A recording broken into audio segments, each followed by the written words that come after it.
নমস্কার বন্ধুরা, এসে গেছি একটা নতুন ভিডিও নিয়ে। সারা সপ্তাহ যখন কাজের প্রেসারে মাথা ফাতা খারাপ হয়ে যায়, তখনই প্রত্যেকটা মানুষের জীবনে আসে রবিবার। আর সেই রোববারটাকে এক একটা মানুষ এক এক রকমভাবে কাটায়। আর আমি একজন বাইকার হিসাবে আমার রোববারটা বাইকের ওপর বসেই কাটে।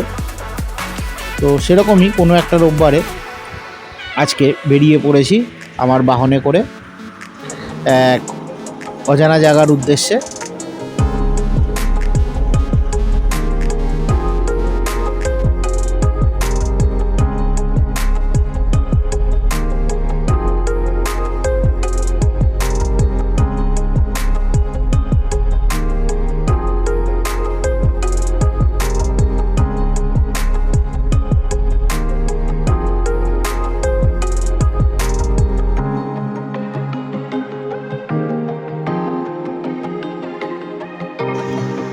এই ভোরবেলা বাইক চালানোর মজাটাই আলাদা।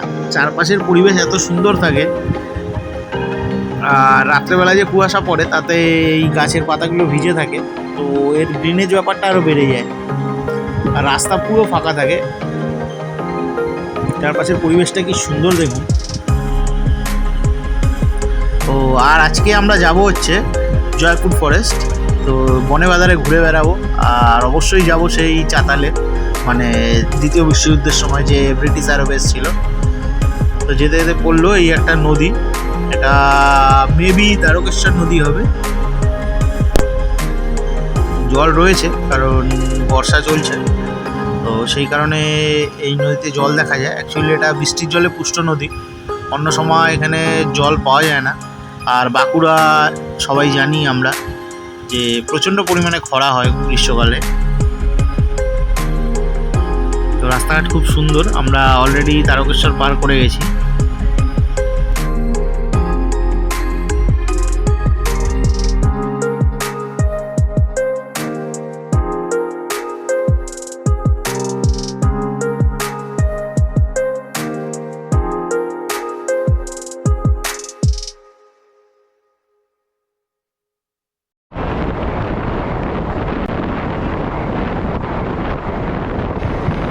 দেখতে দেখতে আমরা চলে এসেছি আরামবাগের কাছে।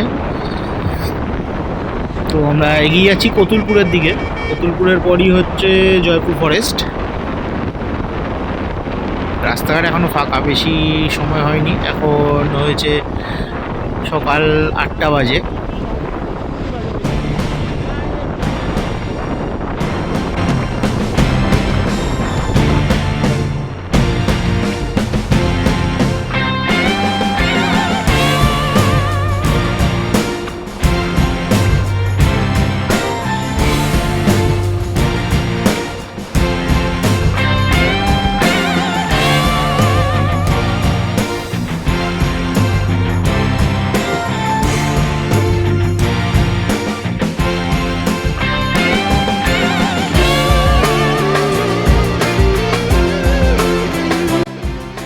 আমরা জয়পুর ফরেস্টের কাছাকাছি চলে এসেছি। জঙ্গল এরিয়া প্রায় শুরু হচ্ছে। জঙ্গলটা কত ঘন একবার দেখুন, দারুণ লাগে এই জঙ্গলের মধ্যে দিয়ে যেতে। কি বড় বড় গাছ দেখুন চারপাশে। তো এটা এলিফ্যান্ট করিডোর একটা, এখানে হরিণও পাওয়া যায়।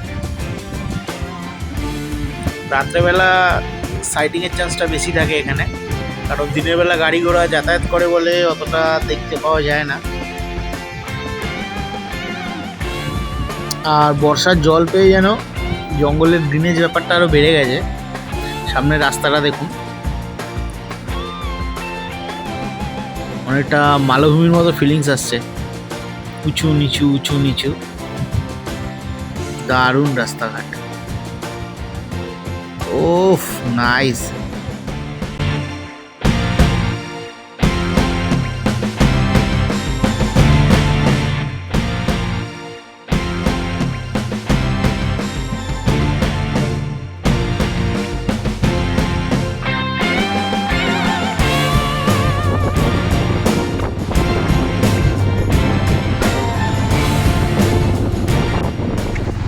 আমরা জঙ্গলের মধ্যেই কোনো একটা গ্রামে ঢুকে পড়েছি। জঙ্গলের ভেতর দিয়ে একটা ছোটো একটা ট্রেল গেছিলো, ওখান দিয়ে গাড়ি নিয়ে ঢুকে পড়েছি। গ্রামের ভেতরের দিকে যাচ্ছে, এখান দিয়েই হয়তো ওই ব্রিটিশ এয়ারওয়েজে যাওয়া যায়। পুরো লাল মাটি বাঁকুড়ার সেই, দারুণ লাগছে পরিবেশ। আর রাস্তাটা একবার দেখুন, জঙ্গলের মাঝখান দিয়ে।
তো এই রাস্তা দিয়ে যেতে যেতে আমরা চলে এসেছি একটা, কাছেই রয়েছে rail station, Birsa Munda halt বলে। খুব সুন্দর স্টেশনটা। ওই স্টেশনটা আমি ভিডিওতে দিতে পারিনি পুরোটা, কারণ আমার গোপ্রোর ব্যাটারি শেষ হয়ে গেছিলো। তো অসাধারণ স্টেশনটা। যদি কোনো দিন এই জয়পুর ফরেস্ট রাইডে আসো কেউ, তো ওই স্টেশনটায় অবশ্যই আসবে। অসাধারণ, জঙ্গলের বুক চিরে চলে যাওয়া এই রেল স্টেশনটা দারুণ লাগবে।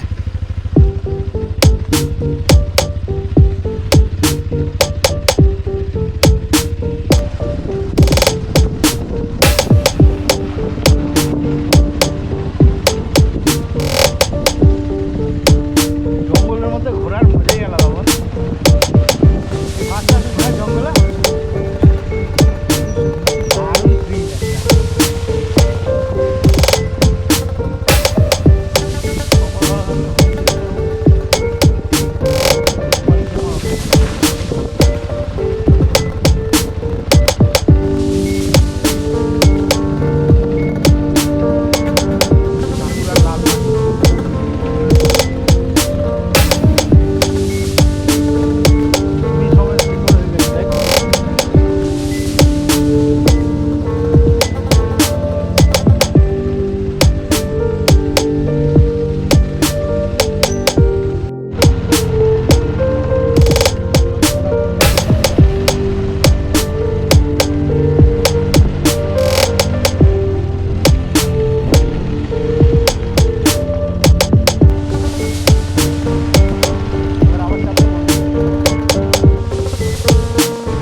রানওয়েতে এখন আমার চপারের মজা নিচ্ছি।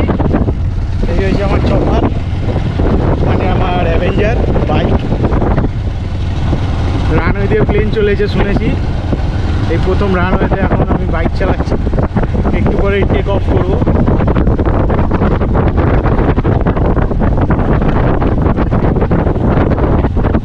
এই এসে গেছে, এবার টেক অফ করবো।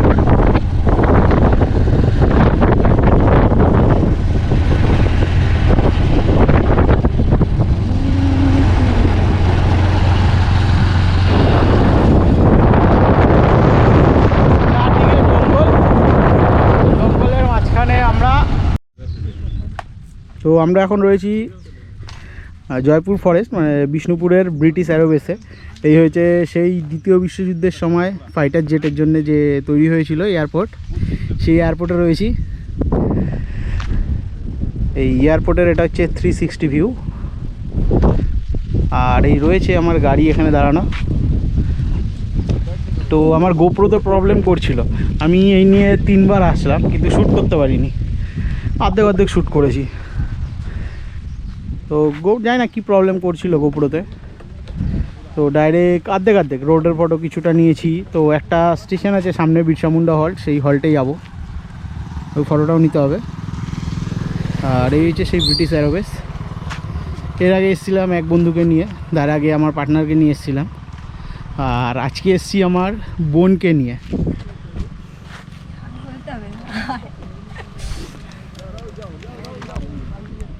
তো এয়ারপোর্টটা এই রানওয়েতে এখন গাড়ি চালাবো, একটু গাড়ি চালিয়ে দেখি, মজা দারুণ লাগবে।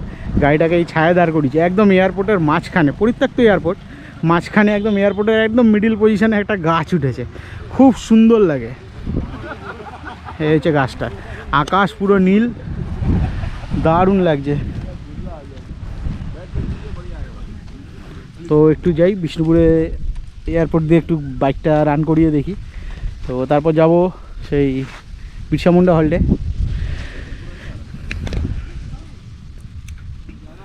অনেক টুরিস্টরাই আসে, এই ফটোশ্যুট চলছে এদের রোদের মধ্যেই। তো সবাই নিজের নিজের মতো করে এনজয় করে, বাট কিছু লোকও আসে যারা জায়গাটাকে নোংরা করে, কাঁচ ভাঙা, বিয়ারের বোতল ভাঙা, এগুলো ঠিক উচিত না, জায়গাটা নষ্ট হচ্ছে।